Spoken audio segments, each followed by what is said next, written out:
Hi cuties, అందరు ఎలా ఉన్నారు? సూపర్గా ఉన్నారు కదా. నేనేమో సూపర్ ఉన్నా అండి.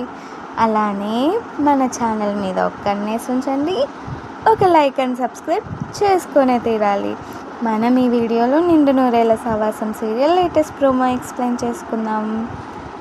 అమరేమో మెట్ల నుంచి కిందికి దిగుతూ ఉండగా అరుంధతికి ఫోటోకున్న దండ ఏమో కింద పడుతూ ఉంటుందన్నమాట గాలికి. అది చూసిన అమరేమో అరుంధతి ఫోటోకి దండ వేయాలని చెప్పి వేస్తూ ఉండగా అమర్కి పాత జ్ఞాపకాలన్నీ గుర్తొస్తాయి గైస్. అదే అరుంధతిని ఎలా కలుస్తాడు, వాళ్ళిద్దరికి ఎలా పెళ్ళవుతుంది, అదంతా ఒకేసారి గుర్తు రావడంతో తన బ్రెయిన్ అంతా ఒకేసారి స్ట్రక్ అయిపోయినట్టు షాక్లో ఉండిపోతాడు గైస్. చూద్దాం అసలు అమ్మరికి ఆరోగ్యం ఇంకా ఎట్లా క్షీణిస్తుందా, లేదంటే గతం గుర్తొస్తుందా అని గైస్. అలానే మన భాగ్యని ఎలా దగ్గర చేసుకుంటాడో కూడా చూద్దాం. Bye bye guys. ఒక లైక్ అండ్ సబ్స్క్రైబ్ చేసుకోండి.